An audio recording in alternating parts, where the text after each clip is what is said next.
We're live. Okay, we are live.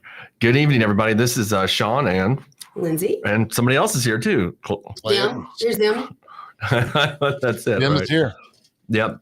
And we have, this is kind of a new thing for the three of us, and we've decided to, well, Clay, how do we describe this? A nightly news show? Is that right, Lindsey? Yeah. Yep. Yeah. So we're breaking into the nightly news, like, when you watch NBC nightly news and that kind of thing. That's the real news. We're going to try to get away from that and actually report facts and neat things like that. So that's what we're here. This is our, I guess you call it what, guys, our test run of this. It's our inaugural. I can never say that word. Inaugural. Well, I think they call it a pilot episode. Yeah. There we go. Yeah, pilot episode. The debut. Yeah. Anyway, that's what we're trying. That's what we're here tonight. We got it was really a good time to do it because we've got like two really good stories. I think one that happened, I think on July 4th, Jackson Jambalaya posted an article about Bridget Todd, the infamous attorney in the Carly Gregg trials, divorce, and then something happened today where we encountered some commentary about the Capitol Police, which has been kind of an ongoing theme in Jackson for the last several years. And Lindsey, Clay, and I have all, kind of been on the side of the Capitol Police, as everybody knows, and take that pretty seriously. So we want to report on some of that and talk to you all about that and the interesting issues behind, I guess you would say, certain narratives that folks in Jackson are putting forward versus what we feel are the real narrative and what's fair to the police. So, absolutely. What else? So anyway. Yeah, anyway, Lindsey, I'm going to let you take the lead on your favorite attorney, Bridget Todd. What happened with Bridget Todd? Well, as many people I'm sure know, I am not a fan at all of Bridget Todd, and it is personal. And the reason for that, and I've never, I guess, talked about this publicly, but a lot of people do know that my husband passed away in 2016. And after that, my mother-in-law actually ended up with his life insurance policy. So she took that money and ran with it and didn't give a penny of it to her grandchildren to take care of them as it was intended for. So she caught a lot of backlash for that. And then I imagine so. Imagine if you steal life insurance money that comes back from your grandchildren. It's absolutely. Not a good thing. And so then my kids and I had to move out of our home. Our home was foreclosed on because it was solely in his name. And at that point, she called and said she, wanted to put that money in a trust in order to help us secure a home.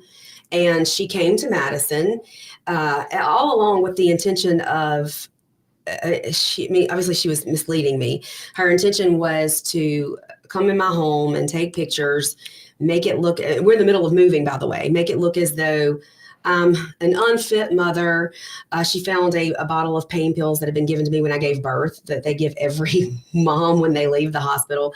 Use that again. She filed an emergency hearing to take custody of my 5 children. And who was the attorney? Bridget Todd was the attorney. So Lindsey's got some personal animus on this one. That's why I'm letting her run with this. I do. And so that bitch got up there and made the comment that I was so unfit as a mother that she herself would personally take custody of my 5 children. Which is, if y'all remember, Clay, you probably remember this. She said she'd take custody of Carly Gregg, the convicted murderer. The mother killer. And that's not the only time she's done this. I think she's done this to several other people and made these comments where she wants to take their kids. And so, sorry, but I'm really not sorry. I'm kind of basking in the glory of her reputation being destroyed because of the crazy psychotic sociopath that she is. And tell us how you really feel. I think I'm being pretty clear here. So during the Carly Gregg trial, I was up late. I was actually here up really, really late doing laundry because my washer and dryer are not working and still are not working. Still do laundry here, but I was up late doing laundry and Shaun had fallen asleep. And it was the day before the closing arguments of the Carly Gregg trial. And I had made a comment about Bridget, and obviously we're not Facebook friends. We don't have any love for each other, that's for sure. But she had to have been searching on social media at 1:00 in the morning, the day before she's going to be giving closing statements in this 15-year-old little girl's trial that her life is dependent on. And she is scrolling Facebook and arguing with anyone who dares to say something negative about her. And I just thought, what a joke of an attorney you are. So then she, said a lot of horrible things on Facebook about me. Even then, this was less than a year ago. Remember all of the awful, absolutely untrue, horrible things I remember. that she said. It was quite the war, especially for the attorney that was representing a child in a capital murder case. I believe it was a capital regular murder. I can't remember exactly. But anyway, regardless, very serious case that was up all night arguing with you on Facebook before her closing argument. That was the first for me.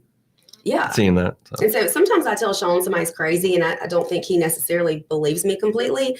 I think now he knows this woman is nuts.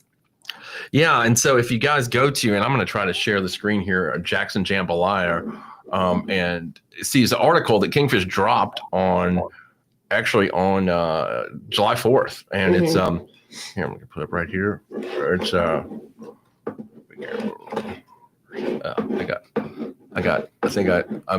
learning this.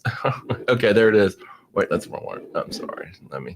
Anyway, Lindsey, what's the article about? Yeah, so Bridget got married in 2020. She met a man on a dating website, and he was actually not divorced yet, but was in the process. His divorce was final 2 months later. She met this man, Justin. He has 3 children. She has none. And she gives him a lot of advice when it comes to his custody suit. And she tells him that if he's married, he's much more likely to get custody of his children. Mm-hmm. So she convinces this man to marry her. And then, poor guy. I mean, poor guy. I mean, let's just talk about some of the things that she did. So her divorce is now final, and her husband, or I guess ex-husband now, was awarded a divorce on the grounds of, what's it called, Shaun? Habitual and cruel use treatment. Yeah. Habitual and cruel treatment. So some of the things that happened, some of the things that she did to this man were, let me get to that part of the, can you get it up there? Yeah, it's up there. You can see it. Okay, hold on. It is up there. It is published July 4th, 2025. And what day was it finalized? I don't quite get a look at that. I'm trying to work on the screen here, but yeah. It was filed 5/15, May 15th. Mm-hmm. So first, okay, at one point he was out of town. She was home with the kids. She tells him that she's going to kill herself. She takes the whole bottle of Xanax. And then when he confronted her with this, she said, well, I lied. I just wanted you to feel bad about being a DICK to me that weekend. Mm-hmm. She was physically abusive with his children. She slapped his daughter across the face, shoved her into a vehicle. He had told her previously not to do that and never touch his kids again. And so when that occurred, that was the final straw, and that's when he left. She had made several claims of domestic violence against him, even attempted murder claims against him that were dismissed by a judge. She would record him. She would wake him up and try to fight with him. And when he wouldn't engage, she would punch him in the private area, in the groin. Don't forget the bleach. Yeah. And then at one point when she couldn't get a rise out of him, he was ignoring her, and he was sitting there eating a bag of potato chips. Well, she takes the potato chips and she sprays bleach all over them, and then sprays bleach in his face, and then attempts to punch him. Then she did the unthinkable. I can't imagine the horror this must have been for a parent, but she filed an ex parte custody order. She went in front of a judge, told the judge that he was going to be arrested on domestic violence charges that day, and that there would be no one to care for his 3 children, which was allowed because those children have 2 sets of grandparents that live in the vicinity, in the local area. And the judge signed off on it. And so Bridget goes and picks his children up from school. And the next thing he knows, this woman has his kids, and there's nothing he can do at that point. Now, that ex parte order was dissolved 2 days later, but for 2 days, she had his kids. These are not her kids. For people just tuning in, these were not her kids. These were her stepmother. And how long have they been married? Less than 2 years, about a year and a half. They were married about a year and a half. Yeah, I think did they meet in 2020? Was it or 21? Yeah, they met in 2020. Okay, during COVID. So their marriage lasted didn't last as long as mine, and I thought it was short. One, both of mine actually. It's April 1st, 2020, and they were separated on December 18th, 2021. I don't know how. I think they were dating for a very short period of time. Is that right? Because she told him if he wanted to get custody of his kids, he needed to be married. Yeah, because his divorce was finalized on April 23rd, 2019. So I guess he knew her for about a year before, around that time. Because I mean, she was involved to some extent in his divorce, right? Yes. Well, the divorce was final 2 months later. I'm not sure if she was necessarily involved in the divorce, but definitely when it came to the custody part of it. Okay. Yeah. So, I mean, so in that time frame, so in 2019, somehow she met this guy and, whisked him off his feet in some way. She told him numerous times that she was going to become pregnant by in vitro fertilization. And when the baby was born and they were still married, the baby would be presumed to be his, and he would be legally responsible for the rest of the child's life. She reported him to his job to be drinking on the job. And she staged photos of his desk where he worked with alcoholic beverage, White Claw cans. I mean, it goes. Wasn't it actually like Celsius or something? One of them was a White Claw, and then two others that looked similar were actually Celsius drinks. I just remember that, and y'all, I don't know how much you guys watch Theo Von, but Theo Von always drinks Celsius. And I guess maybe that's the sponsor of the show or something like that. So that's why I remembered that from the thing. She accused him of breaking her thumb. Y'all, get this. That's funny. Accused him of breaking her thumb by running over her with a car. I mean, give me Karen Reed vibes here. You mentioned the fake X-ray, right? That's what I'm about to say. Yeah. So she presented an X-ray in court, which was fake. She found it online in a medical journal. And they caught her in the lie, and she still never admitted. Yeah, she doubled down on it or something, right? Yeah, it was a fake picture, Clay, that she had found on the internet that she said was her broken thumb. That's what she had submitted. This man is in so much distress. He has to get on antidepressants and Klonopin, but she steals his Klonopin. She takes all of his medicine, telling him that she needed it more than he did. Well, that may be true, Lindsey. If you think about it, she may have actually. She's not like she needed to be on a lot of pills. She needs some pills. I don't know if that's what she needs. We got a question here from Kathy in the chat. She's watching on YouTube. Mm-hmm. Was this her first marriage? Yes. She didn't find anybody else crazy enough to marry her yet, I guess. I'll give the guy a pass. He was maybe he was heartbroken. He was going through divorce, and it happens. Yeah, no, I feel horrible for this guy. Yeah. I mean, she put him through the ringer. Yeah, it's one of the more troubling situations I've ever read regarding a divorce, especially of a marriage that she reported him to the IRS. That's right, trying to ruin his business, didn't he? He worked for Energy or something. Yeah, and oh my God, just try to absolutely destroy him. She subpoenaed his children to come in and be disposed by her because she represented herself. Oh, she took their deposition, the children? Yeah. Oh, okay. Well, I mean, the spraying bleach on him while she punches him in the nuts is kind of, I thought was pretty comical. I was like, okay, that's an interesting way to attack someone. She went to the after school care, the daycare, and she took a copy of the order and told them that she was the only one that would have permission to pick the children up. And the daycare they were so confused. They didn't even know who to turn the kids over to. Really? And so this man is like, I'm not even going to be able to pick my own children up from daycare because of what she's done. Even after the ex parte order was vacated, she still did this. Well, good for him that he was given the divorce finally. After all, imagine how much money he spent on this. Over $100,000. God bless, man. I should become a divorce attorney. That's a racket right there. And so then she asked for spousal support, or what is it called? Alimony. I guess that's what it was. I think she wanted separate maintenance, is what she said. While they were separated or something, the judge denied all that. But all of this time, she remains in the home, by the way. Yeah. He is forced to still pay the bills for the home, but he can't be there. There's a restraining order, and she won't even give him his dog.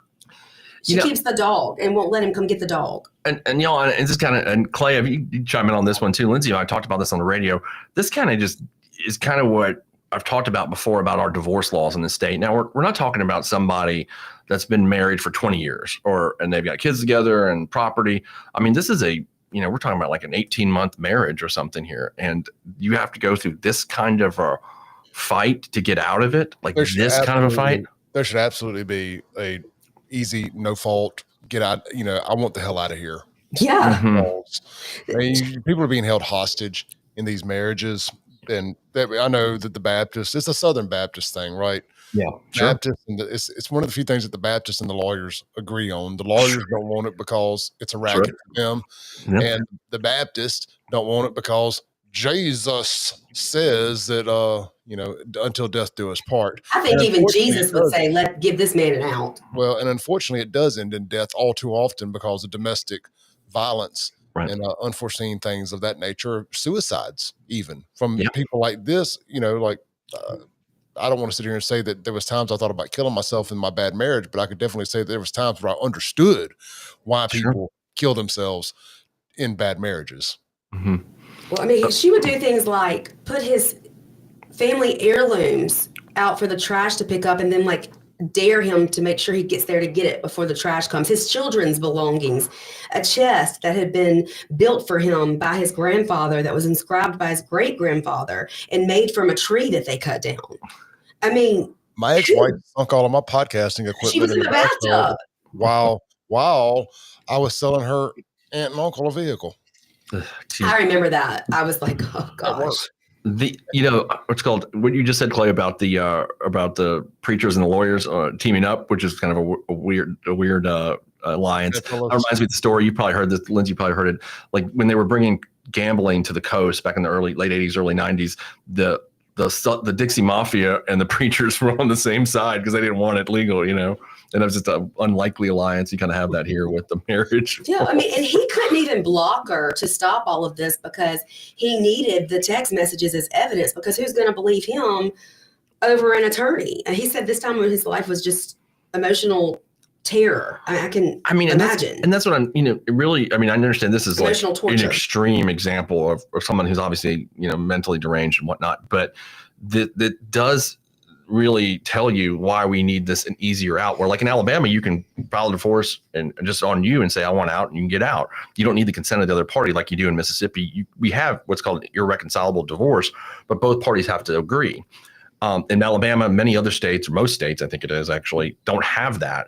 And you have to spend $100,000 to get out of an 18-month marriage. That's kind of insane. I just don't. It costs how much does it cost you? 2 vehicles, and without going too deep in the details and people's personal business, but there was no reason. I was no way in fault, but it cost me way more than it cost her when she was 100% in the wrong, and I would have 100% won anything that had gone to a court, to a jury, whatever, So it was just you get bent over and you get taken advantage of because you get people like me who just want out so bad that sure, blackmail me, bribe me, whatever. Yeah, I want out. What will it take for me to get out? And it's not fair. It's not fair at all. It's not. It was cheaper for me to give away a couple cars than it was to have to go through and actually fight it in court.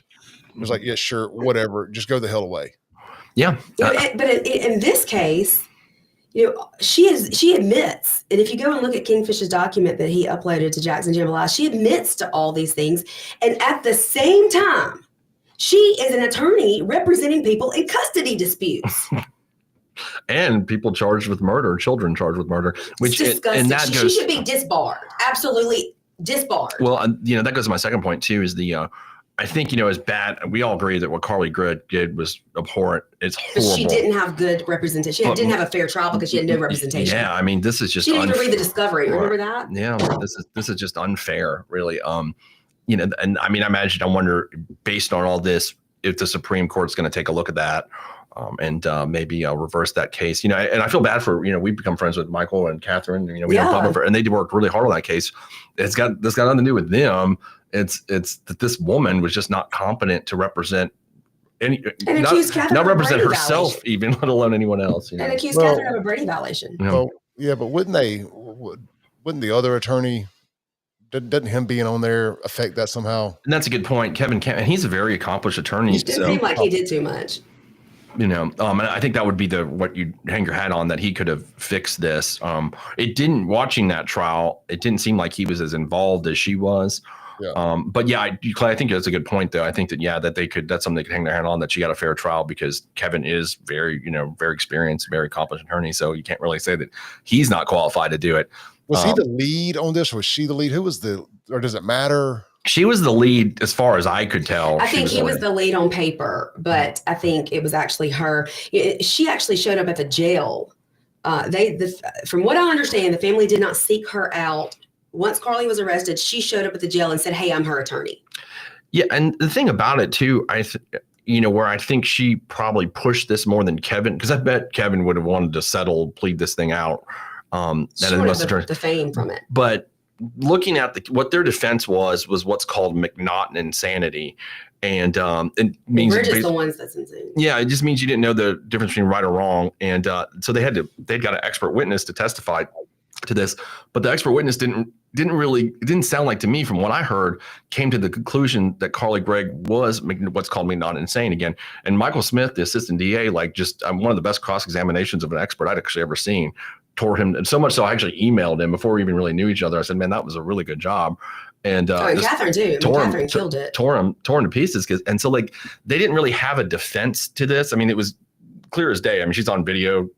If anybody wants to go back and rehash this, I know Clay and Shaun, you were on the show at the time. Y'all had them on, and then we did a whole podcast with the attorneys, the prosecutors. So if anyone wants to go back and watch any of that, it is on both of our YouTube channels, I believe. Yeah, good stuff there. Good stuff. They did a bang up job on the prosecution. So, and that's where, so there wasn't really a defense. So what a normal lawyer would do is try to plead this thing down, especially, given this girl's age. And I think a more competent attorney would have made that decision. Speaking to the ones, I know that are involved in Rankin County, and when I hear from behind the scenes that's what should have happened here. But instead, and it seems like because of Miss Todd, we got a full-blown trial that should have actually never happened, in my opinion. Yeah. And not only that, but like I think, Clay, you said earlier, she had mentioned even adopting Carly, and she claims that she was going to see Carly at the jail every day, and she was going to handle her appeal, even though since she is split, she's now in Utah. Yeah, she's in Utah. So Utah, if you're watching, you better research. Did she become a Mormon or something to move to Utah? I don't know. I mean, but what? This is a strange place to end up after you've done this gigantic high profile trial. And, generally when you're an attorney, you do these things so you can get your name out there. You want, people to know who you are. I don't know if it's good in her context, but she's evidently visiting this child every single day. And then she just splits and leaves her. And I don't care if your appeal gets heard or not, after I've ruined your chance of ever getting out of jail in your lifetime. Well, that's what I'm saying. It's like she got out of Dodge, like she had committed some sort of crime almost. That's the way it sounded like. Cause she's just she's gone. Committed a lot of them.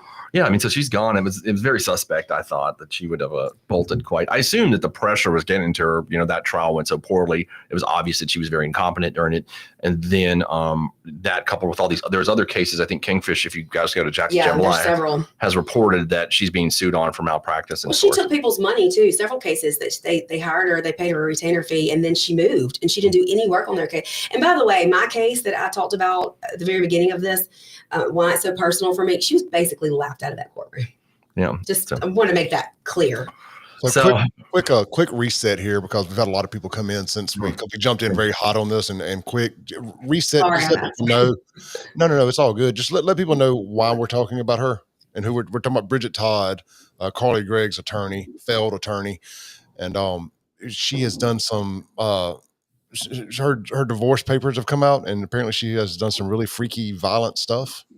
Yeah, yes. And I just put it back on the screen since people are back in here now. And you can go to jacksonjambalaya.com and read this article here. And it's it's called Cruel and Inhuman Treatment. She likes to pour bleach on him and choke him or something. Kick him in the nuts, pour bleach on him. Kick him in the nuts. Yeah, kick him in the nuts. That's what she really she liked to threaten suicide while she's home with his kids. Was he eating potato chips or something? He was eating potato chips, and she sprayed bleach all over the potato chips. But a lot of people probably miss this. But the reason it's so personal for me is that she represented my late husband's mother, who filed some bogus emergency filing to take custody of my children, and Bridget represented her on that, even though Bridget knew there was no case there, and she made an enemy out of me that day. Apparently so, right? So, I'm trying to maximize it. So you can see right here, that's the that's the article there. And it's on Jack's Jambalaya. It's really worth a read. It was I think Kingfish deliberately dropped it on the 4th of July so everybody can drink and have fun and read this thing because it's just unbelievable. Anybody that reads that is thinking, how the hell is this woman an attorney? What is the bar? Is the bar not going to do anything about this? In my experience, no, Lindsey, they won't. That's every lawyer actually that I know has been texting me. And it's kind of a running joke that, like, yeah, we all know the bar's not going to do anything. I mean, because they generally, when the bar does something, is when like a lawyer steals money out of the trust account. Like that's like the only time they do anything. But when you've got, and I experienced that during the Robert Smith stuff, my old boss that I went through, and the crazy stuff he was doing, and the bar just didn't act during that, and we all thought that was pretty crazy. I mean, and now, I'll give you just you and I have discussed it, Clay and I have discussed this on air. The Jody Owens example is really clear, where in the indictment they've got audio and video of him talking about fixing cases and whatnot, and the bar is just kind of standing pat at this point. There's no suspension or anything. And even saying, don't worry, they're not FBI. I've checked them out. Yeah. So obviously he knew they were doing something wrong. Yeah. I mean, he's just, they're historically, they're not known for doing that. To me, it's a running joke among the legal communities that it's you steal money out of the trust account. I had a friend that did that, unfortunately, and he got disbarred. But that's when they get you. But everything else, you can spray bleach on your husband and beat him, and then submit a fake X-ray to another lawyer. I think she sent it to actually. I don't know if she sent it to the court. I thought she sent it to the other lawyer. But anyway, it was in the trial, the domestic violence trial. It was presented there. Yeah. Right. I mean, so you can do a multitude of things that Bridget Todd has done here, and I don't really think anything's going to happen to her. In my opinion, I could be wrong. Everybody called Mississippi Bar tomorrow and demand that this woman be disbarred. There is no reason she should ever practice law. Well, if I recall, there's something in the ethical rules where you can do there's this thing called personally incapable of practicing law status. My first boss, who was insane, actually got put on that. That's not the DA, before that. And just for like mental impairments. And it seems like she certainly falls within that. It seems pretty obvious to me that that would be. Yeah, something out there. I mean, just from the outside looking in here, I mean, y'all obviously, Lindsey especially, one more plugged into this stuff with Bridget Todd than I am, but just from the outside looking in, she appears to be, what do we like to say, batshit crazy. Absolutely. Yeah. Times 10. It's there's I think I read one time that like sociopaths are drawn to become lawyers, and there's a lot of mental illness. That explains so much for me. Yeah. I mean, I just a lot of lawyers I've known over the last 20 years of practicing law, like this, it's not shocking. I mean, I can't say this is the craziest thing I've ever seen. It's certainly not. There's way Your more. Your first wife was a lawyer, right? Yes. Mm-hmm. I mean, even she was not this crazy though. But even she, I'm not even going to bad about her. But there's some stuff I've seen that makes Bridget Todd look completely sane compared to it. So it's not the most shocking. This is just most like shocking in terms of like being reported, and what happened, especially after I don't think anybody would have paid attention had she not represented Carly Gregg. And I don't think anybody paid attention to this, but now that she has, and then of course everything else comes out. And so obviously her husband Justin was granted this divorce. Finally. And she was denied any kind of support. Thank God. I mean, can you imagine the judge saying, "Yeah, we're going to give you all this, Bridget, and we're going to give you kids too." When did that finalize? This was filed on May 15th, so that was the final. Very recent. So all this was going on during the Carly Gregg trial. Absolutely. And what she was doing too, Clay, during the trial, she was telling everyone that she was in the process of adopting a baby, and she was telling the other attorney she was working with and people in the court, "Hey, if I have to run out for a phone call, it's because they found a baby for me." The woman's just insane. And that goes to our other point we were just talking about. Okay, this is finalized May 15th, and they separated December 18th of 2021. She wouldn't agree to the marriage. I know, but I'm saying, look how ridiculous is this? How many years? This man has been tortured. I mean, this is, the legislature, last session, they had looked into this, fixing this. And then, of course, the super hardcore religious folks got involved, and it didn't happen. I mean, I think it's one of those things where, they really need to take. I think most Mississippians would agree that they want this. I mean, the only people I've ever seen talk against it are the really hardcore religious folks. But other than that, and the divorce lawyers, by the way. But I think most people would want this because there's so many stories that this, even on like Clay's talking about on a smaller scale with his situation, or I have many friends that have been involved, or like I can't get out, she won't agree to it, or whatever. And like it just, then they're like sleeping on the couch for 4 years. I mean, this has got to end one day. We've got to become like a civilized society at some point. I don't know. What other stories we got, man? We are now. Have we trashed her enough? I'm not sure. So today on Facebook, I noticed something earlier that CJ LeMaster had posted about the Capitol Police, and it was regarding the homicide rate. Now, Clay, actually, Clay, you might want to run with this because I missed that show you did last week regarding the reduction in crime and homicides in Jackson, and I guess you were attributing that a lot to Capitol Police. Is that right?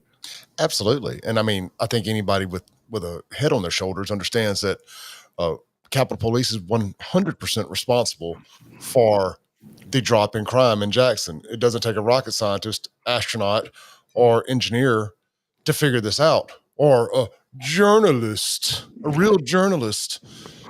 That'd be a thing to say. All you have to do is look at before and after statistics. Yeah. Before Capitol Police got here, there was 160 some odd homicides in Jackson. After a couple of years, we're down to less than 40 halfway through the year. You tell me. And then, of course, I guess CJ said something to the extent that there was actually more homicides in the CCID. Yeah. In the CCID. And he used the numbers like 7 and 2 or something. Well, first off, there's 40 something homicides. I can pull up the murder map and look at where they're at. South Jackson ain't in the CCID. Yeah, I think he was saying specifically that there's 7 at this point in the CCID. There was a total of 8 last year. But the problem with that analysis is this: murder isn't one of those things where you can, you can enforce crime, you can have more cops to try to prevent it, especially maybe gangland stuff, whatever. But a lot of murders, in my experience, I've prosecuted literally hundreds of them. Are a lot of them are domestic related, and I don't know how you stop that. Like that's just a societal thing nationwide. Like people kill people they know. What did Joe like to call it? He called it. Oh God, what was it, Clay? You know what it is. I was just going to say interpersonal violence. Interpersonal. Well, he's not wrong though about one thing. He's not wrong about. I mean, a lot of the murders that I've dealt with in my career have been people that know each other. Yeah, primarily, most people kill people they know. I mean, it's usually, yes, there are random innocent victims that get shot in places like Jackson because of a bullet intended for somebody else at a gas station, but it got the poor SOB that was sitting there pumping their gas or walking out the store or whatnot. Then, of course, there is the type of violence where somebody just sees somebody and wants to kill them for no reason. And that obviously happens in places like Jackson too, but that's usually mentally insane people that do stuff of that nature, which, I can make the case for anybody who kills somebody. They're obviously mentally insane. But there's different levels to this, right? There's criminally insane, and then there's mentally unstable, and I guess that we're going to differentiate the two. But again, all that aside, to suggest that the Capitol Police are not responsible for the decrease in crime, I just think CJ has got a hard on for any law enforcement agency that is led by conservatives. A la Rankin County and the Capitol Police being led by the state of Mississippi and DPS versus a Democrat mayor like in Jackson. So I have a hard time taking them too serious when they've shoved their heads so far up Chokwe's ass for the last 7 years that they've refused to cover any of the stuff that was right there in front of them until literally there were indictments at the door. He had no problem going over there and ruining Dean Scott's life on allegations he was later cleared of. Yeah. But he never cared to investigate what was going on with the mayor. I used to have a lot of respect for CJ, even though he did one of the most asinine, disrespectful things to his fellow friends and neighbors that I've ever heard of journalists doing. And that was during COVID when he decided to snitch out people who had the audacity to go stand out on the fucking reservoir on a Saturday or Sunday afternoon. He's like, oh, these people are going to be super spreaders. They're outside. They're breaking COVID law. I do remember that. And God bless Dean Scott, by the way. What an amazing man. Did a lot of incredible things. I mean, I'm just short of blaming Dean's death on CJ, on the stress that CJ put on him. I'm just as short of saying Dean was old school JPD, man. I heard all the stories. Great service to the city. just short of just saying that they pushed him over the edge to dying. But I ain't going to go all the way there because I know there were some other medical things going on. But nonetheless, that man's last year on this earth was anxiety ridden. He had no peace with his health situation because of CJ LeMasters and WLBT. Yeah, and for what he was cleared of, which he was cleared of. When was I missed that? Where was he cleared? I mean, I knew you've told me that. I haven't read it. They said he was like whoever was looking into it, they cleared him. Okay, yeah, I believe it. I just didn't. But they said he was working on I guess on company time when he was on. I can't remember the details. Clay. Yeah, it was like double dipping kind of thing. There's allegations were. I think. Yeah, he was working. He was mayor. I'm not the mayor. He was chief of police in Pearl, and he was also doing side work for the tax. The John Sullivan guy. Okay. It's doing investigative work for him. But Clay, I mean, Shaun, you live in the CCID. Yeah. Like your house. We're sitting in it right now. That's right. So how do you feel? Well, what's changed for you? What's the difference for you since Capitol Police kind of took over? Well, I mean, yeah, I can tell you, I've lived in Belhaven or downtown Jackson consistently, except for when I went to law school at Ole Miss for the last 20 years, more than 20 years since 2000, actually. And, this neighborhood has obviously evolved a lot over the years. And it was Belhaven specifically, I'll address. Like Belhaven, there was crime. I'm going back to even the summer of 2000 when I moved to Belhaven to go to Millsaps. There's crime, don't get me wrong. Car thefts, this, that, breaking your car, those sorts of things. Then when it got exacerbated to me was when Chokwe took office, and at least a few years after, especially around COVID started around 2020, 2021, especially the summer of 2021 was just basically like it was like being in the Detroit in RoboCop living over here at that point. And there was, that one DoorDash delivery driver got killed that summer, if I remember correctly. One of my good friends' roommates was robbed in the driveway. Infamous story about Megan West and her husband being robbed, where even Kenneth Stokes came to their defense, who had been kind of the enemy of Ben Allen, but he took to the Allens' defense. I mean, it got that bad that Kenneth Stokes is on the Allen side. If anybody knows Jackson history, that's kind of funny. But then one of the more odder things was Polo, the cipher voice. I think he called Megan a whore or something and said that she was lying. He did. Yeah, I remember that. About all that. I mean, I may be, No, you're right. I remember exactly what you're saying. Yeah. I mean, talking about blaming the victim. I mean, what a wild time. But I mean, that was it. The question is, do you feel safer now because of Capitol Police? 100%. I mean, it is so safe over here. We're not worried about. I'm never worried about my house getting broken into now. I'm not worried about. I walk around the neighborhood constantly with my little military pack. Never worried about getting robbed. 4 years ago, I'm not going to do that. But now, to that point, is Capitol policemen like Michael Reinwald that made it safer? Yeah, I mean, and we'll get to that too for sure in a moment. Here's a good example of something. The district right down the street from my house, which includes the Fertile Ground Brewery, as well as all those other restaurants and new bars like Rowan's, and there's a restaurant Elvy's. That whole little area is brand new. It was not here in 2021. Like that didn't exist yet. All that little district there. I think Elvy's may have been there. That district has revitalized the neighborhood. It would not exist if Capitol Police was not here. And what I mean by that, I know people are like, oh God, you really think that had that much of impact? Absolutely, because people would be getting robbed the minute they walked out of those places if it was like happened in 2021. The poor, the poverty-stricken community in Jackson, the folks that are out here doing all the robbing, stealing, and killing, and drug dealing, and littering, those people eventually, and I've said this forever, they were eventually going to run out of people closest to them to rob, pillage, and kill.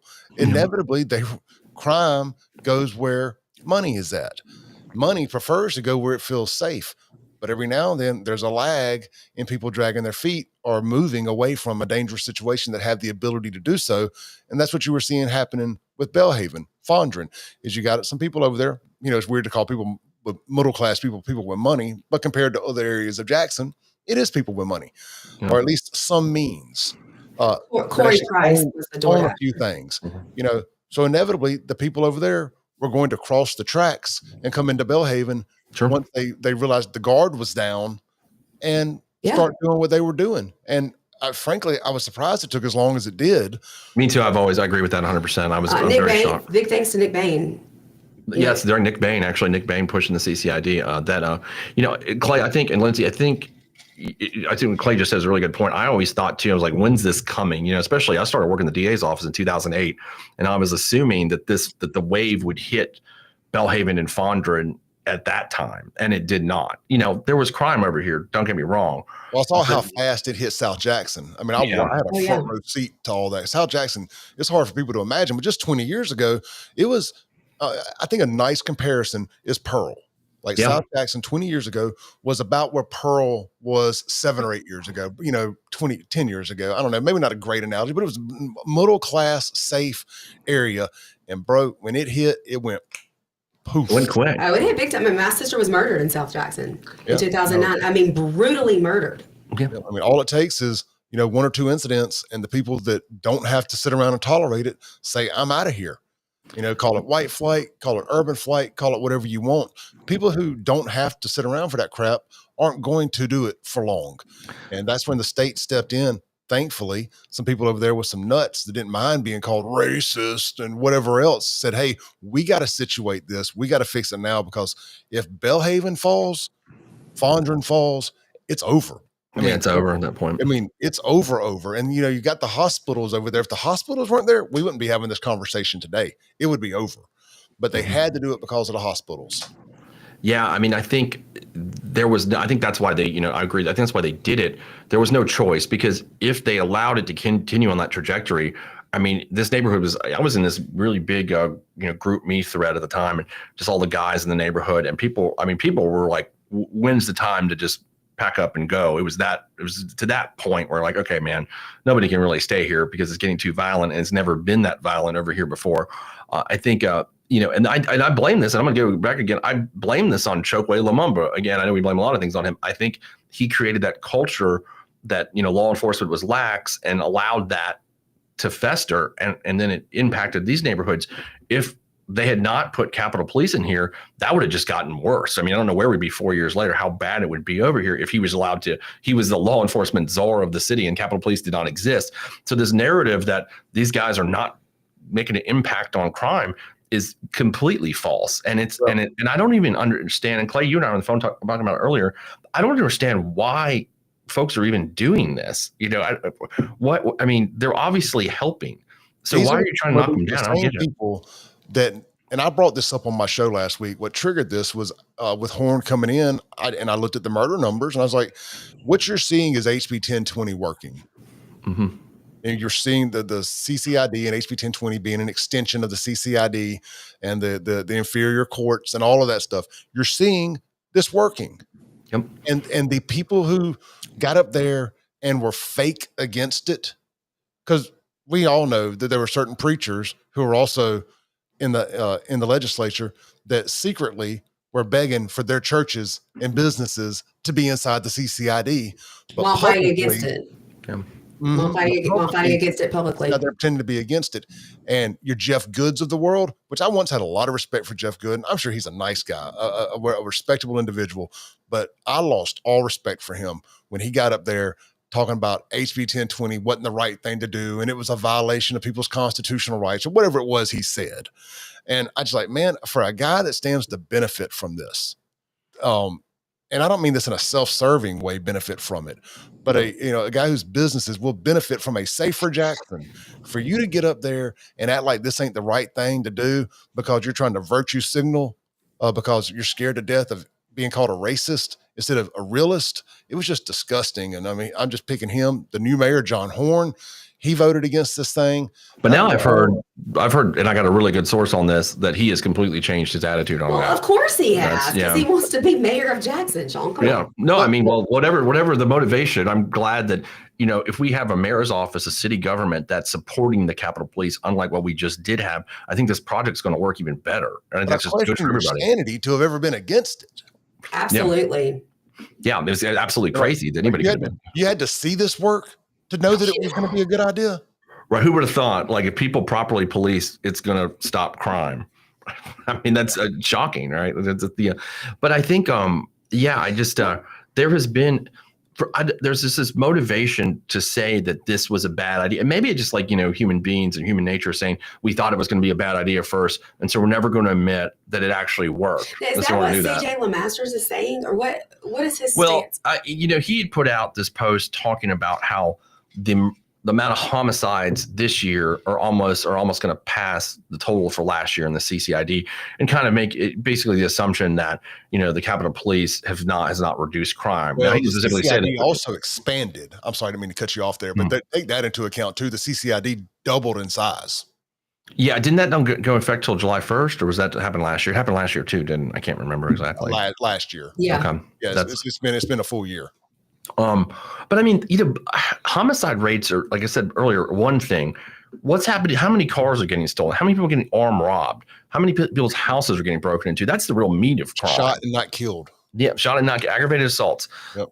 Those are things that what I've seen here in this neighborhood is just not happening anymore, like it was 4 years ago.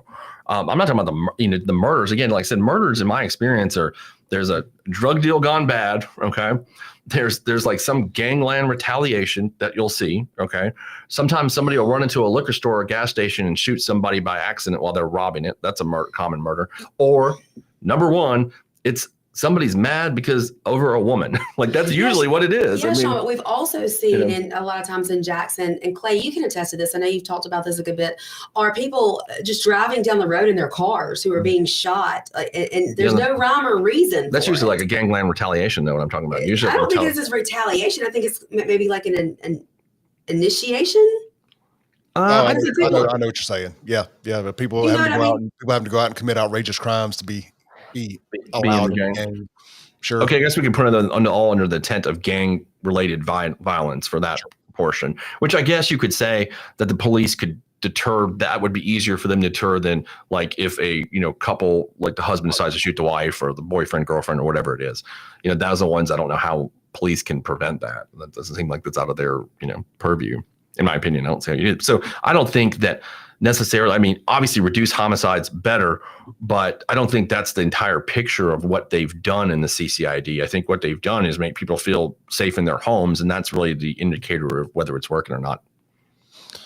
Real quick, Miss Angela with the Mike Magazine is asking, what is the CCID? It's the Capital City Improvement District, and it's where the state came in and said, this is going to be ours, pretty much. We're going to make sure that this is safe. We're going to give them some tax incentives, and we're going to there are some tax incentives involved in this too. It's not just Capitol Police, right? That's right. There's some other, it's an improvement district or incentivization zone type thing. But at the end of the day, for the people, boots on ground that live there, it is Capitol Police and a real law enforcement agency that's not controlled by a psychopath in Chokwe Lumumba. That's a criminal, allegedly, of course, soon to be convicted multiple time felon. But anyway, it's a common sense law enforcement zone where social justice criminality doesn't run the day. Yeah, I mean, and Bo Lucky, he's what is he, the chief of police? Chief of Capitol Police, and he does a great job. Yeah, absolutely. I've known Bo. Bo was my investigator over 10 years ago. He's also got a law degree. I mean, he's a smart guy, and he's done a really great job with that department. And this goes and tacks into this, and Lindsey and I have done a bunch of shows about, because she's personal friends with one of the Capitol Police officers that got indicted, Michael Reinwald, who's indicted in actually 2 cases. One's an aggravated assault and the other's a manslaughter, I believe. Yeah. And so we have, which is interesting, Clay. So we have a situation with that case, and you're kind of like, I'm looking at this on 2 fronts. One, we got the Republican Attorney General, who you would think would be the last person to prosecute police officers. You would think that somehow this happened. I'm not sure how that did. Then you've got a media narrative, kind of talking about what we were talking about earlier, that are trying to make it seem like, these guys are just indiscriminately murdering people in the streets of Jackson. And, I want to share this real quick up here. This, and I don't know if everybody's seen this, but it's just something to. While you're doing that, I want to say something too real quick. Yeah, I just got a message on the Save Jackson Instagram, and somebody said, we just had 3 murders over this past weekend with John Horn as mayor. What now? Well, I would just say give John time to give the current administration time to find the restrooms. They just got sworn in. And I'm not saying that to be to be facetious or nothing. It's been 6 days. Yeah, give them a minute to get settled in. And like I say, you still need, you're not going to legislate morality. You're not, but having more police on the street and allowing the cops to do their job. I mean, bring back stop and frisk. Yep. You know, I've said forever, bring back the curfew, because I know stop and frisk has been found unconstitutional or whatever. Bring back the curfew. So when you see little young thugs out on the street, you have a reason to walk up and initiate conversation with them by asking them to see their ID to find out if they're of age or not. You can do a lot by having that curfew, and the least of which is actually get little, arrest people for being out past a curfew, but it allows you to basically stop and frisk. Yeah, the curfew thing. We had a curfew years ago, didn't we, Clay? Did we have one recently? I thought we had one recently. Yeah, didn't we have one recently? I think so, and frankly, it may still be under the curfew for people under 18. I can't remember for sure. I know they just instilled one up in Greenville because of all the murder and violence up there with the youth. Okay, I mean, I remember like in the 90s they tried that for a while too. Didn't they have like midnight basketball? They were doing that at one point or something. I thought I remember that. Don't get me to line. It sounds right. I know we've had a curfew, other times when you would see crime spike, they would institute a curfew. I mean, when you permanently have a curfew for minors until, for the foreseeable future. When you're talking about stop and frisk, and like it's when in law school, what we call it is what's called a Terry frisk, and it's basically so you get reasonable suspicion that a person is involved in criminal activity, and you can pat them down for weapons. And it's been controversial for years, but I mean the case from the United States Supreme Court goes back to 1968 that it's still legal, but you have to have like specific facts to do it. So it is controversial, but it is still legal. So. It's not unconstitutional. And I'm saying, if you did a curfew, your reason for initiating conversation and getting their ID to run it for warrants is to see if they're old enough to even be out. So, I'm sorry, you look young. What can I say? I can't help it. You're 35. Black don't crack. Yeah, I mean, you could use it for a lot of things. I think the curfew is a really great idea. But so I've got up here. This is an NBC News article from, I believe it's April of this year. And if y'all notice the title of it, Mississippi officers charged in young father's shooting death. Okay. And let people know this is circling back to the CJ LeMaster's shenanigans. Yeah. I mean, well, it's NBC.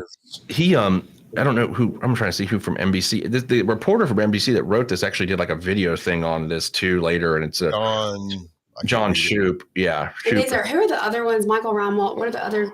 Jeffrey Walker and Stephen Frederick. And Stephen Frederick was obviously involved in that, I guess, that DUI wreck thing that happened too. So people know his name from that. This case involves Jalen Lewis, who was, I forget what street he was driving on. Reinwald, and I believe it's Frederick that's indicted with him. Yes, Stephen Frederick on this one. And they see this guy and they pull him over. And they go to the, if I remember correctly, Lindsey, you remember the story as well. They go to the front of his car. Is that right? Yes. They had him blocked in. They had one Capitol Police car at the back and one at the front, so he couldn't go anywhere. So he backed into the one behind him and hit the car. And then the police officers, the Capitol Police officers in front of him had gotten out of the vehicle, and then he pulls a gun and points it at them, which is when they shoot, obviously. Right, because he backs into the other officers, and then he drives forward, and they're telling him, don't drive forward, and he does. He got the gun in his hand. Okay, so then they shoot him. Then, upon search of the car, there's a bunch of dope, and there is weapons. More weapons. One's, I think, like an AK-47 or something of that regard. And there's, several pistols. There's a girl in the car with him. His license is suspended. Yeah, right. There you go. It's not his car. Common theme here. It's a rental car. He has no license. They're just driving around to relax, for fun. Okay. Yeah. So the girl in the car corroborates what the cops are saying, and that's what happened. Of course, she apparently changes her story later on, is what I've heard, and then these two guys get indicted for manslaughter. So those are the actual facts of the case. Like, this guy is a dope dealer, and I'll show you how I can prove that in 2 seconds. The NBC decides here that what we're going to do, and we're going to title the story I just told you, Mississippi officers charged in young father's shooting death. I mean, I don't know what else to say about that. Like, it's completely, they didn't do any investigation. Very misleading. And even if they weren't, talking to certain sources in this, there's a clear public record of Jalen Lewis was convicted a year before this of possession of marijuana between 1 and 5 kilograms. Okay. Between 1 and 5 kilograms. This is not personal use. And he pled to what's called a bill of information. Now, a bill of information means they made some kind of deal to reduce it. I assume he was going to be charged with some sort of trafficking violation. So that's what you've got here, and they are titling the thing as this is a young father. And Lindsey Clay and I were talking about this earlier, and we're talking about the rise of independent media. This is why people are tired of legacy media, because of that. Absolutely. That's a false narrative that they just put forward. And I don't know. I mean, it's quite unbelievable. I don't know what else to say about it. Yeah, it's wild. It's wild.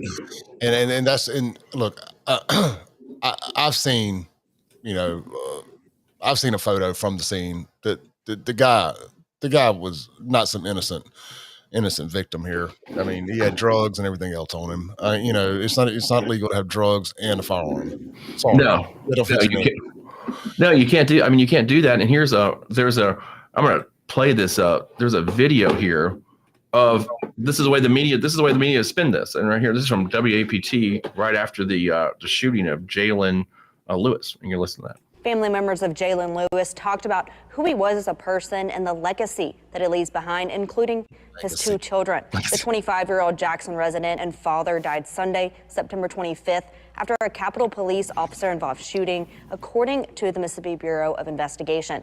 Today, Lewis's father and the mother of Lewis's youngest son, Zahari, sat down and shared the memories they have with their loved ones and how they are coping with this loss. He didn't bother nobody. He was a good person. He was an awesome guy. He's still an awesome person, and he didn't deserve this. He didn't deserve it at all.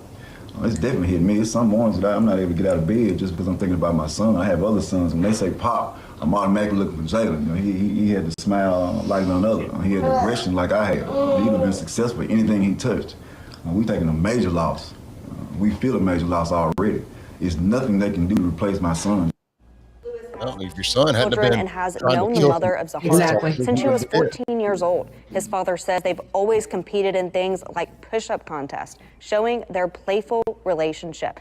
And there have been 3 Capitol Police officer-involved shootings in the past 2 months. And there was a community meeting held to discuss what has been going on with the department. Just more. How many people are safer now that this person pushing drugs and with all these weapons is off the street? I'm sorry, that is bullshit. Yeah, I mean, to make him look like he is. It's just 101. And people are asking, why are people upset with legacy media? That's the reason. That's why. You don't get the full story. I mean, this guy was like, what did he say? He could have done anything he wanted. Well, I guess he did do what he wanted. He was a successful dope dealer for a while. And he wanted to shoot at cops. What did CJ say? This is why you should get your media from journalists, not personalities. Clay, you're a nationally recognized award-winning journalist. Internationally. I'm sorry. I just, I don't know how is the public supposed to trust that when no one decided to pull with what I've got right here. I can't figure out how to share it. This is a PDF document, but it's his order of conviction from the year before, or November 21st, 2021, where he's convicted for, and they reduced it to simple possession between 1 and 5 kilograms. I mean, what do you think he was doing with 5 kilograms of marijuana? He wasn't Cheech and Chong. This is something. It's just this is ridiculous. This is something we're going to talk about on our show tomorrow. And we're going to have a special guest to talk with us about it, about why even in the Karen Reed trial, people got the news and watched the trial from YouTubers instead of getting it from the mainstream media because they don't trust it. People are waking up. Well, they don't trust it anymore. Especially when you can't. I mean, you can go to MEC and you can pull this and you can say who this guy is, and you can report that accurately. Instead, what you do is you say cops shot young father. So now these 2 police officers' lives are in peril. absolute peril. And other law enforcement, our lives are in peril in the area, because what it does is it creates a narrative, as CJ likes to say, it creates a narrative in other young black men's minds that when they get pulled over, their lives are automatically in danger just because they're young and black and got pulled over by the Capitol Police or whichever law enforcement agency it is that's going through this yearly humiliation ritual. And then so we have that front, the media narrative, and then what Lindsey and I discuss a lot about is then you got an attorney general's office you think that would not do this, but they say, hey, you know what? Yeah, we're going to indict these guys based on these facts. It's crazy. Their lives being in peril. That is happening. Family members are their lives are being, they're getting threats. Mm-hmm.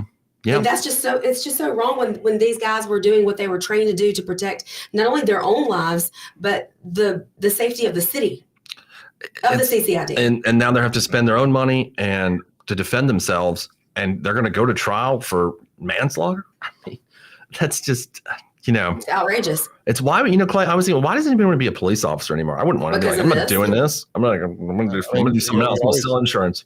Take it back to Anthony Fox. Yeah. Yeah.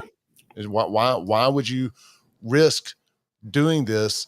I mean, it's one thing to understand that, George Soros funded DA like Jody Owens might have a wild hair to do something like this. But when the air quotes in the studio, Republican Attorney General of the state of Mississippi, the red dress, decides to do it, you got a problem. When the Attorney General is coming after officers, when even the George Soros funded DA, Jody Owens, says, refuses to prosecuted this one.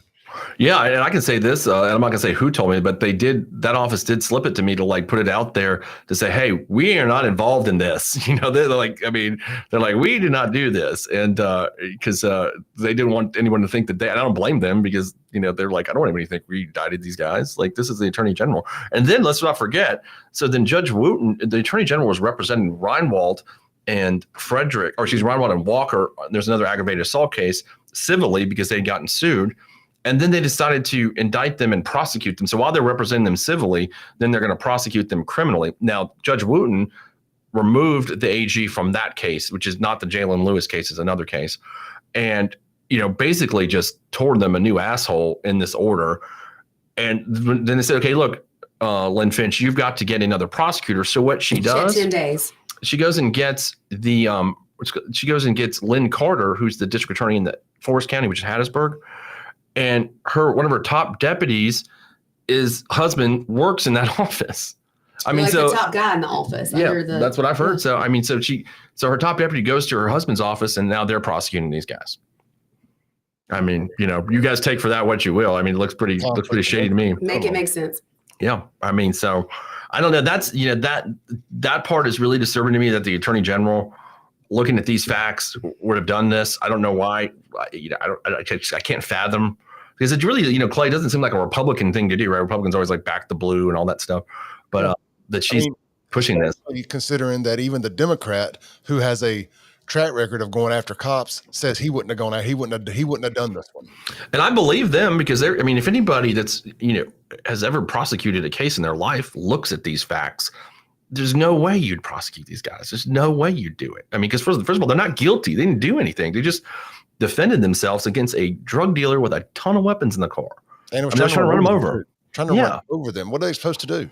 It's insane, man. And this is the one that Pastor Pickett and Rakia Lumumba and all them and Chokwe all got behind to be able to say, oh, look, white, because their narrative has been, oh, look, white Rankin County cops coming over here to kill black men.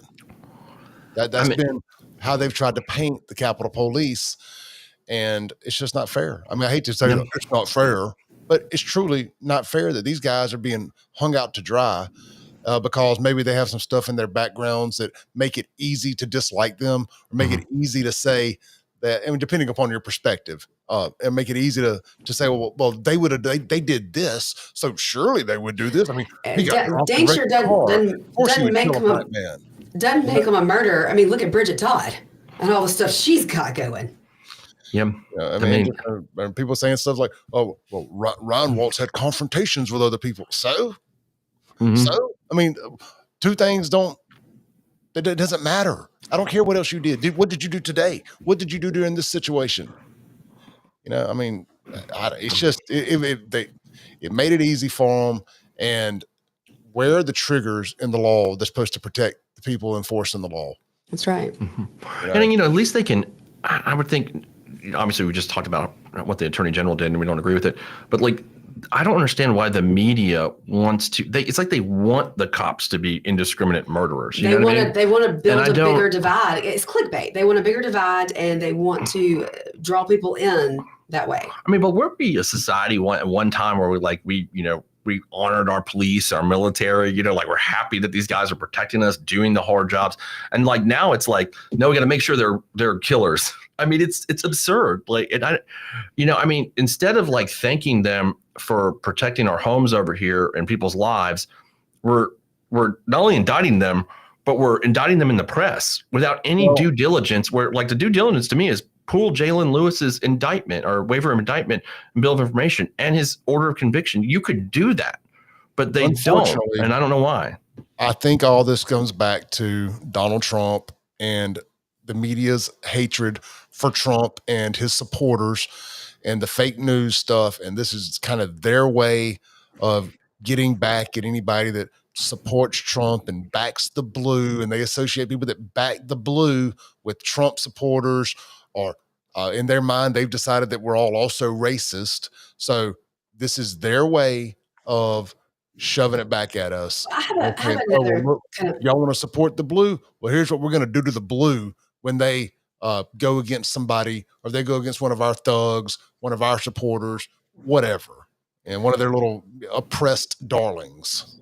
I have another kind of thought process. I want to get y'all's take on it, both you and Shaun and Clay. Do you think the Goon Squad has anything to do with the Capitol Police being persecuted this way? Did that put that much distrust into the law enforcement in our community to bring this about? Yes. Mm-hmm.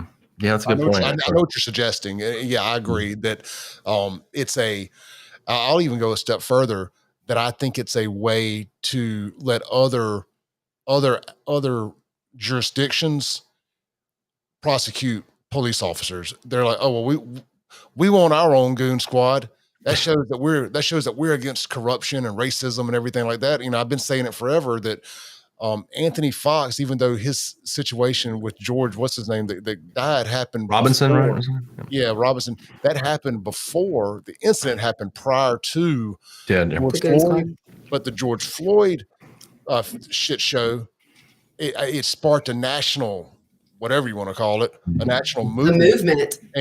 And all these black mayors and Democrat mayors, they all wanted their own George Floyd so they could show America, look how we're going to stand up against the police, and we're going to stand up for the oppressed and all this other stuff. And Anthony Fox, his race, being black, didn't save his ass from anything. They found their Jacktown George Floyd. He even had the same name, George. And they decided that's when they really ramped the stuff up with Anthony. And they were Jody, Wooten, and Chokwe, of course, all used it to try to parlay themselves, springboard themselves into national fame for, hey, say, look what we did, man. We arrested a cop for killing a black man. 100% agree that all ties together. When you have a governor, he didn't disagree with me. When you have a governor praising the smell of tires burning because of the violence on the streets and the protests and the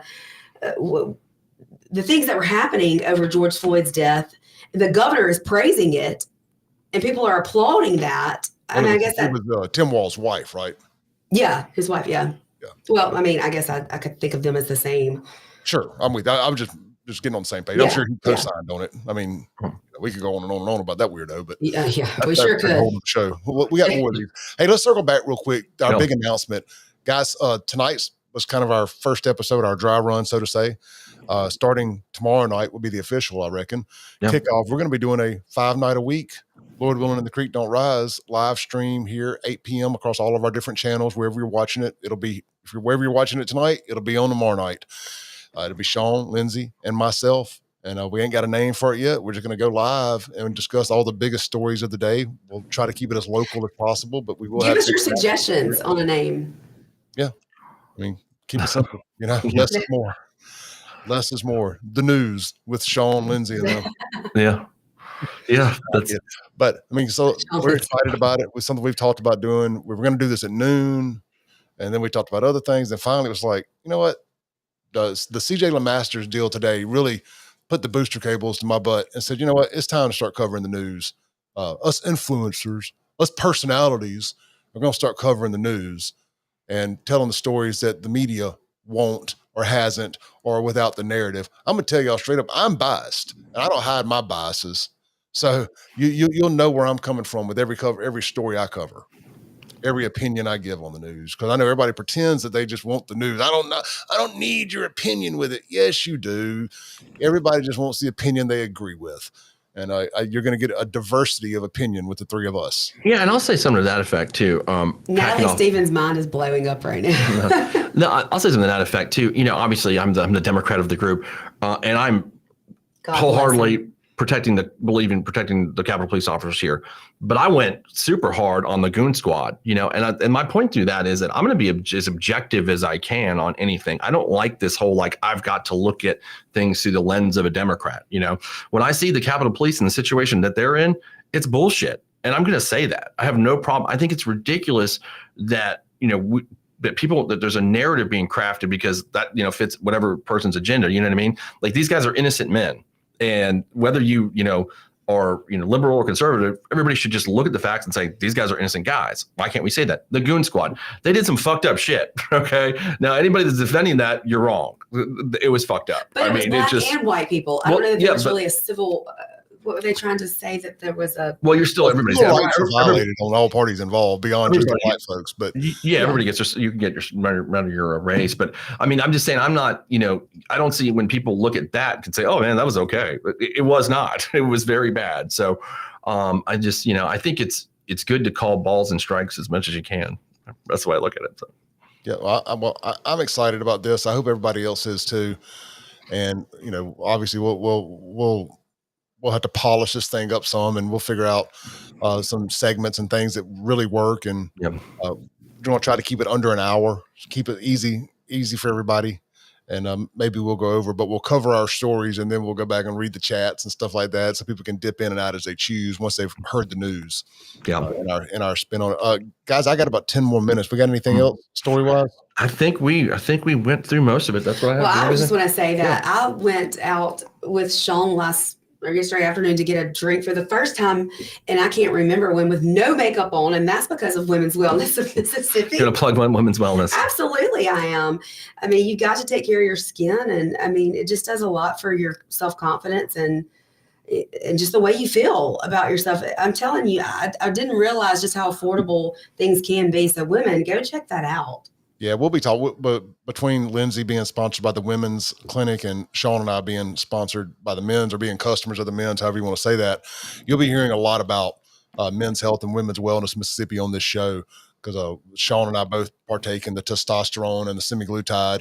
And I don't know what all Lindsey does. I haven't talked about it. I don't know how comfortable she is sharing all of her stuff, but she'll. I lost 7 pounds in 2 weeks, and I'm really excited. Well, that's awesome. 7 pounds in 2 weeks with the semaglutide. That's right. Listen to our shows, and we'll get you plugged in with, how to get in touch with them and all of that stuff. I'm really excited about it. I've been doing it for years and had a complete body composition change. And not to mention all the other stuff. My buddy Corey that I was with this weekend takes the testosterone, and we talked about all the non-physical benefits of the testosterone, the mental stuff, and getting your levels right is such a big deal. Yeah, I don't know if you watched the show that when Morgan and Charlie came on, and they did my labs, and we found out that my vitamin D level, she said, was the lowest one she'd ever seen, which is an easy fix. Mm-hmm. But I was just exhausted all the time and I think people don't realize that this type of healthcare is affordable, and it's much more accessible. And I think people really need to look into it. And Clay, I told you not too terribly long ago, like, you look like a different person than the person I met 4 years ago. Mm-hmm. And I appreciate that. Look, yeah, their services start about $200 a month, $190, $200 a month for a membership, and there's no contract there. And that covers all of your general physician needs. You don't need to go to an MEA or any places like that anymore. especially even if you kind of have like an emergency type insurance, like a United Health type insurance. Obamacare. If you have, you don't have the greatest insurance, it's really, really good to have this and use them for your doctor's visits, and then Your use primary other care insurance for emergency and all of that. So Yep. That's a great I'm place. a big fan of it, and it is the most affordable, because it costs me $300 every time I go to MEA to get the Decadron Rosefin every time you got that cold. for sinus infections. So this is easily more affordable than that. And then of course it covers all my other medicines or prescriptions or doctor's visits or anything else I need. If I need to go in and get a Decatron shot, it's like $10 for the shot. Yeah, it is phenomenally affordable. I've said this time and again on the radio, especially when you're a guy. I think we hate going to the doctor, and dealing with Dr. Walker and Scott McCullough is just like it's dealing with like a couple of buddies. Really, it's a lot more comfortable, I think, if you're a guy. And I know how that's like, 'cause I'm one of those people that hate going to the doctor, but I like going there. I don't mind. You can go there and hang out. We have Nuclear MD as well. Nuclear MD. Yeah, it's all women's health, women's wellness. All right, guys, look, I enjoyed this. I want to thank everybody in the comments. This is going to be a deal that we grow, and we'll end up with comments on the screen. We'll end up with guests. We have the technology to have guests, as we all do this from our house, or they do it from when they share there. And we don't have to be in the same studio, which makes it wildly convenient. I said, we can have guests on here. I think you're going to see this show become your new home for the news in the evening time. As of course, we'll be pulling our news from a lot of the local news outlets that do put in the hard work, and we'll put in the hard work giving our opinion and analysis of their hard work. And three completely different opinions here. I think we're all very different. Yep. I'm excited about it.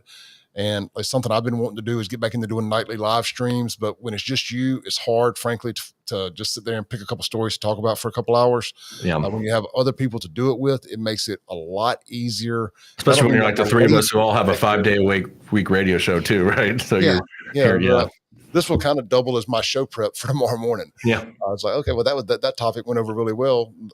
Let me think about it for 12 hours. And maybe I'll have a different opinion on it in the morning, or a deeper opinion, or a change of opinion, or whatever. So I'm excited, man. It looks like we had a couple hundred people watching tonight, and who knows by the time we wake up in the morning how many people have gone back and watched it. So that's a hell of a start. I know we've had well over 100 comments, because I got the notification a minute ago that we had surpassed 100 comments. So and all of you need to call the Mississippi Bar and tell them Bridget Todd should never practice again. For a Sunday night, 4th of July weekend, that's a lot. That's a lot of people in here. So I appreciate everybody.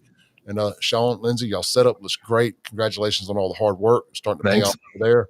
And I will see you guys on the radio, as Kim Wade says. 7 a.m. to 9 a.m. Swing by my store on the website, man. I got shirts on sale. My new ones are on the way. My old ones are on sale. They're on clearance, the ones I got on right now. Do I get a discount now that we're doing a show together on the merch? These are on sale for half price. All I got is 2XL in the OG FAFO and the car tag one. But if anybody's interested, they're on the site, $15 each. Swing by, grab one today. BuyFAFO.com. Thank y'all, guys. Appreciate it. I'm gonna go get some sleep.